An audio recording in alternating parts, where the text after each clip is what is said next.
She announced, "Open relationship or we're done," while packing for a girls' trip. I said, "No problem." Then I opened the lease break clause, returned the ring, and moved my savings into a separate account. When she came home to an empty closet and a notice from the landlord at 11:07 p.m., suddenly it wasn't just a phase. All right, Reddit, buckle the hell up. This happened 3 weeks ago, and I'm still processing the absolute audacity of some people. My now ex-girlfriend, let's call her Madison, decided she wanted to have her cake and eat it too. Spoiler alert. She ended up with neither cake nor fork, and I'm here for every second of her meltdown. I'm 31, work as a senior network engineer, own my car outright, have zero debt, and pull in about $140,000 a year. Not bragging, just setting the scene so you understand I'm not some broke dude she was carrying. Madison's 28, works in marketing making decent money, maybe $65,000, and we'd been together for 4 years. Living together for 2 of those years in a pretty nice 2-bedroom apartment downtown that I found, negotiated the lease for, and honestly did most of the adulting for. For context, Madison and I met through mutual friends at a wedding. She seemed cool, ambitious, funny, had her life together, or so I thought. The first 2 years were solid. We traveled together, split things fairly, had the same goals about eventually buying a house and getting married. I proposed last year on her birthday with a ring that cost me 2 months' salary. She cried. I cried. Her friends flooded Instagram with congratulations. Peak happiness, right? Wrong. Because apparently happiness is the enemy when you've got toxic friends whispering in your ear. Then something shifted about 6 months ago. Madison joined this new women's empowerment group through her gym. At first, I thought it was great. Self-improvement, networking, all that good stuff. She'd come home energized, talking about goal setting and boundary building. Seemed harmless. But then the rhetoric started changing. Every conversation became about not settling, exploring your options, and making sure you're not trapped before marriage. Her group leader, let's call her Vanessa, was this twice-divorced woman in her mid-30s who seemed to spend most of her time convincing happily coupled women that they were actually miserable.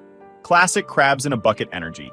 This chick had more red flags than a Chinese military parade, but Madison ate up every word like it was gospel. Every time Madison came back from a workshop, she'd have some new complaint about our relationship that had never been an issue before. "You're too comfortable," she'd say randomly while we're watching Netflix. What does that even mean? Vanessa says comfort is the enemy of passion. We should be keeping each other on our toes. I'd just nod and go back to my show, thinking this phase would pass. It didn't pass. It metastasized. The complaints escalated. I worked too much, even though my schedule never changed, and she used to love that I was career-focused. I wasn't spontaneous enough, even though I'd literally surprised her with a weekend trip to Napa 2 months earlier that cost me $1,000. I was too logical and didn't understand emotional needs, even though I'd supported her through every work crisis and family drama for 4 years. Looking back, she was building a case, setting up the narrative that I was somehow lacking so whatever came next would seem justified. Classic manipulation 101. But I'm getting ahead of myself. 3 Fridays ago, I came home from work around 6 p.m. Normal day, stopped for pizza on the way home because it was her turn to cook, and she'd texted saying she was tired. I walk in to find her in the bedroom with a suitcase open on the bed, frantically packing clothes like the building was on fire. "Hey, what's going on?" I asked, setting the pizza down on the dresser. She didn't even look up, just kept throwing things in the suitcase. "Girls' trip, remember? Vanessa organized it. We're going to Miami for the weekend." I definitely did not remember. First I'm hearing about it. "I mentioned it last week," she snapped. Classic gaslighting move. She absolutely hadn't mentioned anything. I'm the guy who maintains network systems for a living. I noticed details. This wasn't mentioned. "Okay, well, have fun, I guess. When are you leaving?" "Tonight. Flight's at 10. Red flag number 1. The frantic energy. She was packing like someone running away, not someone excited for a vacation. Red flag number 2. No advance notice, no discussion, just a unilateral decision. Red flag number 3. Miami in October? With people I'd never met? Yeah, okay. But I stayed calm. Years of dealing with network emergencies at 3 a.m. taught me not to react immediately to chaos. I grabbed a slice of pizza and sat on the bed, watching her. "So, Miami, huh? Where are you staying?" "Some hotel. Vanessa booked it." "Which hotel?" "I don't know. She handled everything." "Why are you interrogating me?" Her voice was sharp now, defensive, the tone of someone who knows they're being shady. "I'm not interrogating you, just making conversation about my girlfriend's trip." She zipped up the suitcase with excessive force. "This is exactly what Vanessa warned me about. You're being controlling. I almost laughed. Like, I literally had to suppress a laugh. Asking which hotel you're staying at is controlling? It's the energy behind it. The implication that I need to report to you. Madison, we live together. We're engaged. Basic communication isn't controlling. It's called being in a relationship. It's called giving a damn about where your partner is. She spun around then, and I saw something in her eyes I'd never seen before. Cold calculation mixed with manufactured courage. The look of someone who'd rehearsed this moment in the mirror 20 times. Actually, Jake, I need to talk to you about something. The full name usage. Never good. Never. I took another bite of pizza and waited. I had a feeling I knew where this was going, but I wanted to hear her say it. I've been doing a lot of thinking, and Vanessa's been helping me work through some things. Of course, Vanessa had. I feel like we rushed into this engagement. Like I never got to explore who I am as a person outside of this relationship. Explore who you are? I repeated. Madison, you're 28 years old. We started dating when you were 24. You had plenty of time to explore before me. You dated other people. You lived alone. You did the whole independent woman thing. That's not what I mean. She sat down on the edge of the bed, and I could tell this was the practiced part. The speech Vanessa had helped her workshop. I want us to open the relationship. Silence. Like actual dead silence. I just stared at her, pizza slice halfway to my mouth. Just for a few months, she continued quickly, words tumbling out. To make sure we're really right for each other. Vanessa says, I don't give a single damn what Vanessa says, I interrupted, setting down my pizza. You want to sleep with other people. It's not about sex. Classic deflection. Textbook. It's about making sure we're choosing each other for the right reasons, not just because we're comfortable and scared to be alone. Madison, I'm not scared to be alone. I'm perfectly capable of being alone. I'm choosing to be with you because I love you. Or at least I loved the person I thought you were before Vanessa got her claws in you. Her face hardened. The mask slipped for just a second, and I saw the real agenda. So that's a no? That's a hell no. That's a, are you out of your goddamn mind no. She stood up, grabbed her suitcase handle. Then I think we need to take a break. If you can't even consider trying something that would make our relationship stronger, make it stronger? I stood up too. You want to go fuck other dudes and somehow that's going to bring us closer together? Make that make sense. Use actual logic. You're being vulgar and small-minded. This is exactly why I need this. I'm going to Miami, and while I'm gone, you should think about whether you really want to marry someone who values freedom and growth, or if you want to stay stuck in this traditional, suffocating relationship model. She rolled her suitcase toward the door. I followed her to the living room, more curious than angry at this point. I wanted to see how far she'd take this. So this is it? I asked. You're giving me an ultimatum? Open relationship, or we're done. She turned around, and I swear to God, she had this little smirk on her face. Like she thought she was playing some master-level chess move. Like she'd calculated this perfectly. I'm giving you time to think about what you really want. But yes, if you can't see how this could help us, then maybe we're not as compatible as I thought. Okay, I said simply, calmly. Like she just told me she wanted Thai food for dinner. That stopped her cold. The smirk vanished. Okay?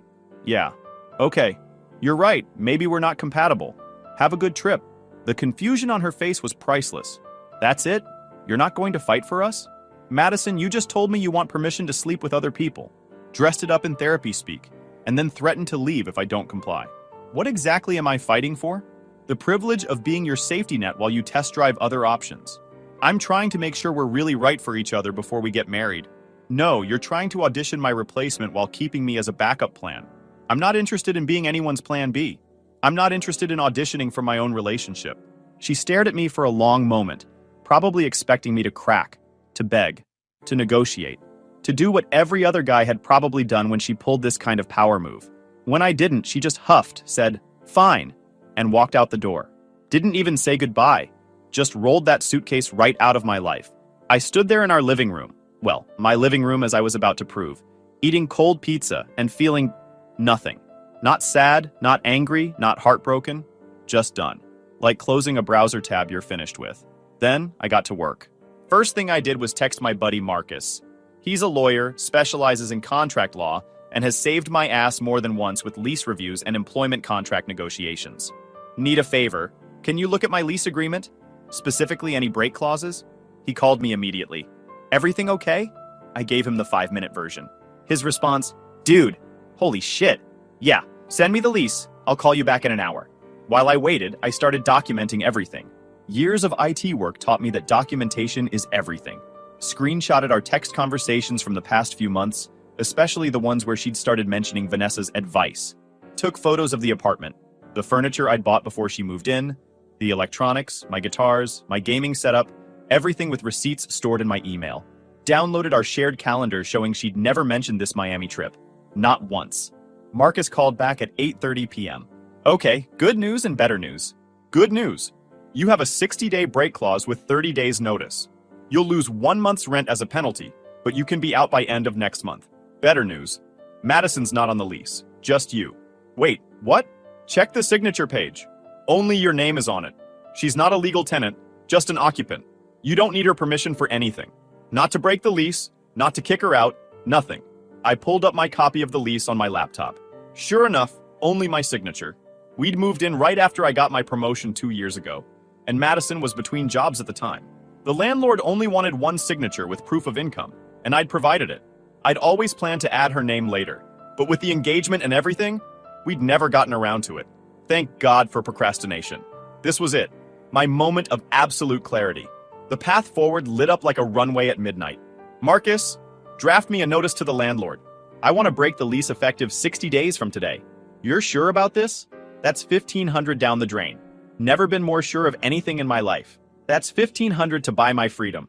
Worth every penny. All right, I'll have it to you by tomorrow morning. You'll need to submit it certified mail. Return receipt requested. Done. Send me your invoice for tonight. Forget it. This one's on me. Watching you handle this with dignity is payment enough. Next call was to my bank. Moved my entire salary from our joint checking account, which I'd stupidly set up 6 months ago at her suggestion for easier bill management, into my personal savings account that only had my name on it. Every single penny. Left exactly 37 cents in the joint account. Not zero, because I wanted her to see that tiny number and know it was intentional. Know that I'd taken everything that was mine. Then I called my mom. She's been through 2 divorces, one from my dad, one from my stepdad, and has a PhD in spotting bullshit from a mile away. She did what? Mom's voice could have stripped paint off walls. Yep, open relationship or else. Tried to give me an ultimatum like I'm supposed to just roll over. And you said? I said okay, let's see how that works out for her. I'm done. That's my boy. What do you need? Can I store some stuff at your place for a few weeks? Going to be moving out. Need somewhere to keep things while I find a new spot. Bring it all tomorrow. Your father will help load the truck. My parents had gotten back together after my stepdad passed. Weird situation, but they make it work. Saturday morning, Madison's still in Miami doing God knows what with God knows who. Probably exactly what I think she's doing. I got up at 6 a.m. and started executing the plan like a military operation. Made coffee, showered, put on my work clothes. Time to dismantle a life. Drove to the post office when it opened at 9 a.m. and sent the lease termination notice via certified mail. Return receipt requested. The postal worker was this older lady who looked at the form and said, "Breaking a lease? That's expensive." "Worth it," I told her. "Good for you, honey. Life's too short for the wrong people." Then I went to the jeweler where I'd bought Madison's engagement ring. Mr. Chen's been in that same spot for 30 years, sells quality stuff, fair prices. He's the guy everyone in the neighborhood goes to. The owner recognized me immediately. "Mr. Jake, how is the fiancé? Wedding plans going well?" "Actually, Mr. Chen, that's why I'm here. Wedding's off. I need to return the ring." His face fell. He looked genuinely sad. "Oh no. I am so sorry. You two seemed very happy." "Don't be sorry. I'm not." Question. "What's your return policy?" He pulled out my receipt from a drawer. The man keeps everything organized. "You bought insurance on the ring. Very smart. It covers breakage, theft, loss, and, yes, canceled engagement within 1 year of purchase. You get 70% store credit or 60% cash back." I did the math in my head. 60% of $12,000 was $7,200. Cashback would work perfectly. I'll take the cash. "But Mr. Jake, the ring, she still has it, yes?" "She does." "I'll get it back." He nodded slowly, understanding in his eyes. "You have until Monday to return it for full refund with insurance. After Monday, policy expires and it becomes final sale. 1 year from purchase date. Perfect." Monday was 3 days away, and Madison wasn't coming back until Sunday night. Plenty of time. I went home and started packing. Not everything. That would tip her off when she inevitably called one of her friends to check on things. Just my essentials. Clothes, laptop, important documents, the gaming console I'd bought before we met, my guitars, my vinyl collection, family photos, my grandfather's watch. Loaded it all into my truck and took it to my parents' house in the suburbs. My dad helped me unload everything into their garage. You're doing the right thing, son. That girl was showing her true colors. Never liked her, if I'm being honest. Why didn't you say anything? Would you have listened? You were in love. Sometimes people need to figure things out themselves. Thanks, Dad. And yeah, you're right. I wouldn't have listened. Your mother wants to take you to dinner tonight. Celebrating your freedom, she says. Her words, not mine. Tell her I'm in. Could use a good meal and better company. Sunday rolled around. Madison was supposed to land at 8 p.m. I'd spent the weekend finalizing everything like I was preparing for a product launch at work. Found a new apartment, a one-bedroom closer to my office, cheaper rent, available immediately if I paid first and last month up front. Went and saw it Saturday afternoon. Signed that lease on the spot. The landlord was this cool older guy who'd also been through a bad breakup in his 20s. Starting over, huh? He asked as I signed. Yeah, fresh start. Best decision you'll ever make. I've been where you are. Trust me. You're going to look back on this and thank yourself. Hired movers for Monday morning. Called a company that specializes in quick moves. Paid extra for the short notice. Canceled our joint subscription to everything. Netflix, Hulu, Spotify, Amazon Prime. Changed all my passwords to everything she had access to. Removed her as an emergency contact from my work records, my insurance, my bank accounts. Methodically erased her access to every corner of my life. But I left her stuff exactly where it was. Didn't touch a single item in her closet, her bathroom drawers, her yoga mat in the corner. Nothing. This wasn't about being petty or vindictive. This was about being clean, surgical, professional. At 7:30 p.m. Sunday, I put the ring box on the kitchen counter with a post-it note. Need this back by Monday morning for the jeweler. Insurance expires Monday at close of business. Thanks. Then I printed out 3 documents and left them in a neat stack next to the ring. Copy of the lease termination notice sent to the landlord with the tracking number. Highlighted screenshot of our joint bank account showing 0.37A, handwritten note that said, "You wanted freedom and growth. Congratulations. You're about to get a crash course in both. Lease is terminated as of November 30th. Movers coming tomorrow for the rest of my stuff. Your belongings will remain untouched. You have 60 days to figure out your next move. Don't contact me. We're done. I wish you well, but we're done." I grabbed my overnight bag and headed to my parents' house. Turned off my phone. Slept better than I had in months. Like a weight had been lifted off my chest. Like I could breathe again. Monday morning, 6 a.m., I turned my phone back on to coordinate with the movers. The notifications started rolling in immediately, like a slot machine hitting jackpot. 47 missed calls from Madison, 63 text messages, 4 voicemails, multiple missed calls from her friends. I didn't listen to any of it. Not one voicemail, not one text. The movers showed up at 7 a.m. sharp. By 11 a.m., everything that was mine was out of that apartment. The furniture, the dishes, the decent pots and pans, the TV, the coffee maker, the art on the walls, my desk, my chair. The place looked weirdly empty. Turned out I'd brought most of the actual livable stuff. She was left with her clothes, her makeup, a futon from her college days that had been in storage, a bunch of throw pillows, and the cheap IKEA lamp I'd left behind out of pure mercy. The head mover, this big dude named Tommy, looked around the empty apartment before they left. "Man, whoever's staying here is going to have a rough time. This place looks like it got robbed." "Not my problem anymore," I said, handing him a $200 cash tip. "You're a good dude. She messed up bad, didn't she?" "Yep, but that's on her now." I went by the apartment one last time to make sure I hadn't forgotten anything. Did a final walkthrough. Stood in that empty living room and felt absolutely nothing. No nostalgia, no regret, no second thoughts. Just relief. Pure, clean relief. Left my keys on the counter and walked out. Closed that door for the last time. Went straight to the jeweler. Madison had dropped off the ring that morning at like 7 a.m. Probably the second she saw my note and realized I was serious. Probably drove there in a panic, mascara running, still in yesterday's clothes. Mr. Chen processed the return. $7,200 cash in my hand.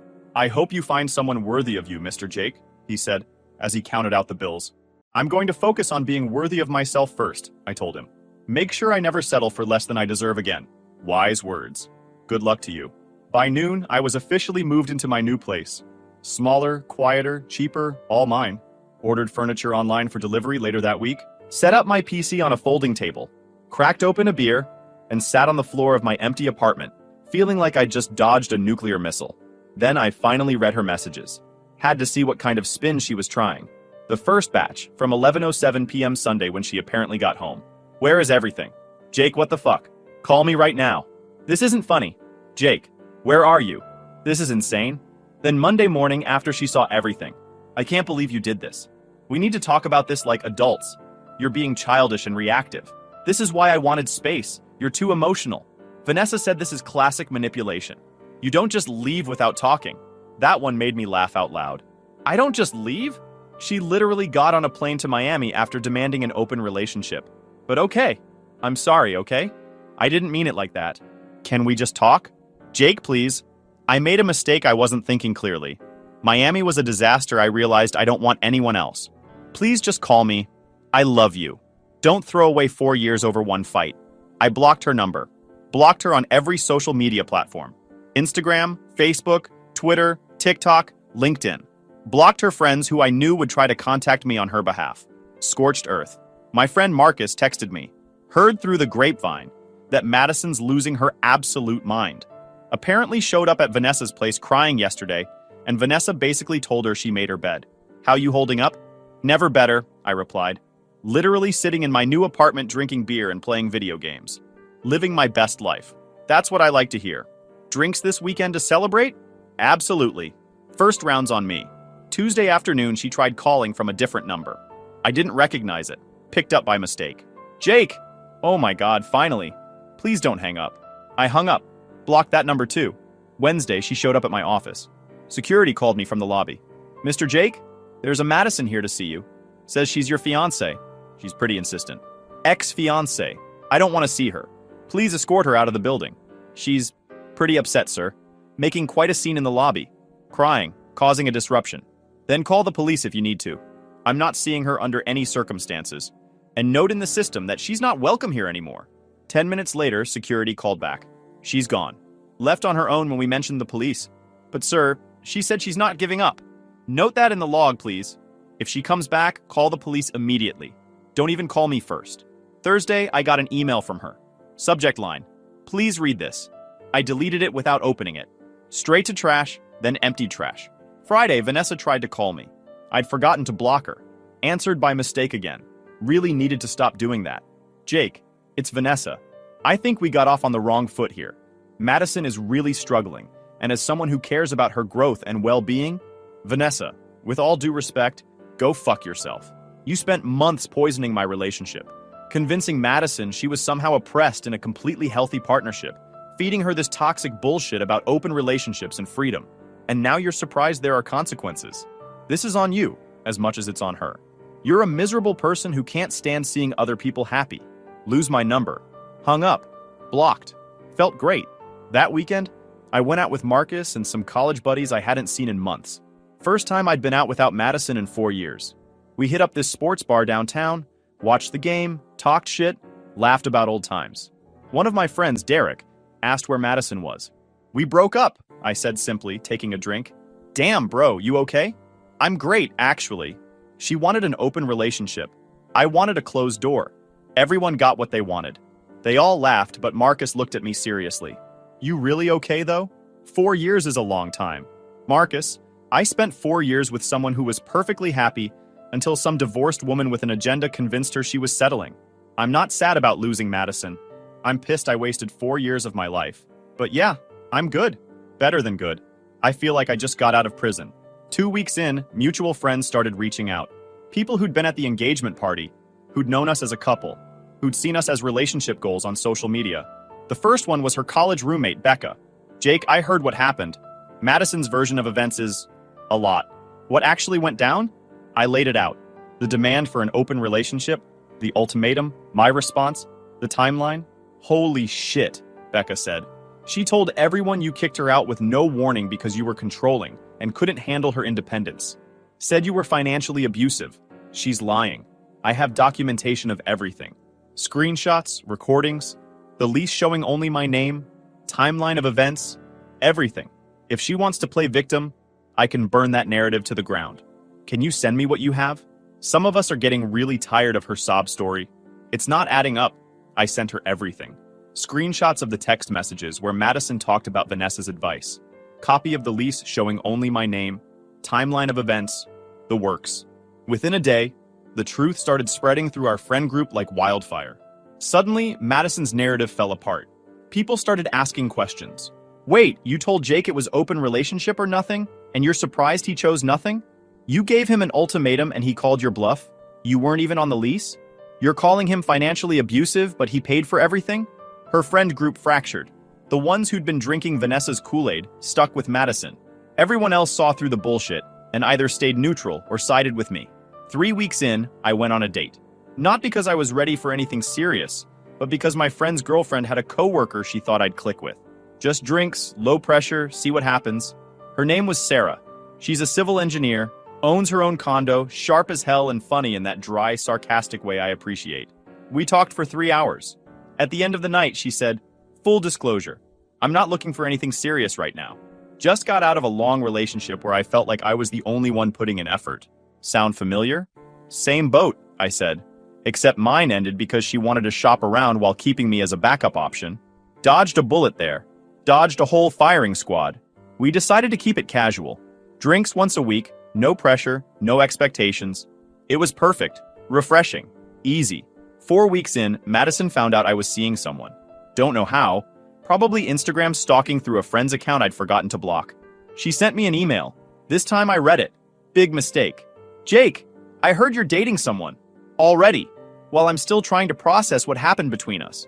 While I'm trying to figure out how to rebuild my life after you destroyed it. Do you have any idea what you did to me? I came home to an empty apartment. No warning, no conversation, just gone. You took everything. You left me with nothing. I've had to move back in with my parents at 28 years old because I can't afford rent on my own. My friends don't talk to me anymore because of the lies you spread about me. I made one mistake. I had one moment of doubt, which is normal before a marriage. And you punished me like I'd committed some unforgivable crime. You couldn't even try to work through it. You just gave up. Vanessa says what you did is financial abuse, emotional manipulation. You isolated me and then abandoned me when I needed you most. But I'm willing to forgive you. I'm willing to try again if you are. We built something real, Jake. 4 years doesn't just disappear. The connection we had doesn't just go away because of one fight. I love you. I know I hurt you, but I love you. And I think if you're honest with yourself, you still love me too. Please, just coffee. Just one conversation. That's all I'm asking. Madison. I read it twice, then I laughed. A genuine from-the-belly laugh. Then I forwarded it to Marcus. His response came immediately. Holy shit, dude. She's completely rewritten history in her head. Financial abuse? You literally paid for everything. And she's willing to forgive you? For what? Respecting yourself? Don't respond. Should I respond just to set the record straight? Absolutely not. Let her stew in the consequences of her own choices. Nothing you say will change her mind anyway. He was right. I deleted the email and didn't respond. She'd built her own reality where she was the victim. Nothing I said would penetrate that delusion. 5 weeks in, I ran into Vanessa at a coffee shop. She was with a younger woman, mid-20s, probably another target for her empowerment routine. She saw me, and I saw her face go through several emotions in quick succession. Surprise, guilt, anger, defiance. I just looked at her, shook my head slowly, and turned away. Behind me, I heard the younger woman ask, "Who was that?" "No one important," Vanessa said quickly. "Just someone from my past." I smiled to myself. Yeah, that's right. I'm no one. And she's nothing to me. 6 weeks in, I'm sitting in my apartment on a Saturday night. Sarah's coming over. We're going to order Thai food and watch a movie. No pressure, no drama, no Vanessa whispering poison. Just two people enjoying each other's company. My phone buzzes. Unknown number, so I ignore it. Then a voicemail notification pops up. Against my better judgment, I listen to it. It's Madison. Her voice is slurred, clearly drunk. "Jake, I miss you so much. I fucked up so bad. Every day I wake up and remember what I lost, and I can't breathe. You were everything, and I was so stupid. So fucking stupid. Vanessa. Vanessa was wrong about everything, but you just left. You didn't even fight for me. If you really loved me, you would have fought for me. But you just left me." She's crying now. Ugly crying. "I don't know what to do anymore. I don't know how to fix this. I thought you'd wait. I thought you'd be there when I was ready. But you're not. You're never coming back, are you? I know you're not. And I have to live with that. I have to live with knowing I destroyed the best thing in my life because I let someone poison my head and The voicemail cuts off at the 30-second limit. Another voicemail notification appears immediately. "I'm not okay, Jake. I'm not okay. And I know that's not your problem anymore, but I needed you to know that. I needed you to know that losing you broke something in me that I don't think can ever be fixed. And I'm sorry. I'm so fucking sorry. For all of it. For believing Vanessa. For the ultimatum. For taking you for granted. For everything. I don't expect you to forgive me. I don't even expect you to care anymore. But I just needed to say it. I needed you to hear it. Even if you delete this without listening. I needed to say it. The voicemail ends. I sit there for a minute. Phone in my hand. Feel something. Not regret.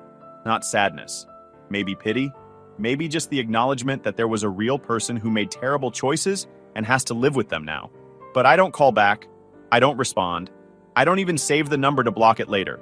Just delete the voicemails and move on. Because here's the truth. Her pain isn't my responsibility anymore. She made a choice. A deliberate, calculated choice to blow up our relationship because she thought she could do better. Thought the grass was greener. Thought I'd just wait around like a loyal dog while she figured her shit out. And I made a choice too. To respect myself enough to walk away. My doorbell rings. Sarah's here, holding Thai food and smiling. Ready to get destroyed at Mario Kart? She asks. In your dreams, I tell her, letting her in. She stops in the doorway, looks at me carefully. You okay?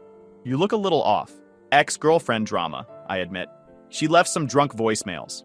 Regretful, apologetic, the whole 9 yards. Want to talk about it? Nope, I say honestly.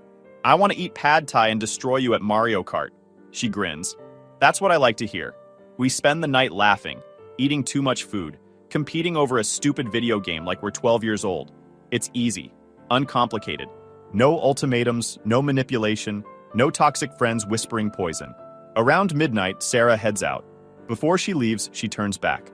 For what it's worth, Jake, whoever she was, she fucked up royally. You're a genuinely good guy. Don't let her mess with your head. Thanks, I say. You're pretty solid yourself. After she leaves, I pull up Madison's contact information one last time. Hover my finger over the block button. Then I just delete the contact entirely. Not blocked, not saved, just gone. Like she never existed in my phone at all. Because that's what she is now. Gone from my life. I sleep like a baby that night. 7 weeks in, it's Thanksgiving. I'm at my parents' house with my brother and his family, my aunt and uncle, all the usual suspects. We're doing the whole traditional turkey thing. Football game on in the background. Kids running around causing chaos. YouTube just dropped this new hype feature. If you're hooked on this story, smash that hype button. It tells YouTube this video deserves to blow up and it keeps even crazier stories coming your way.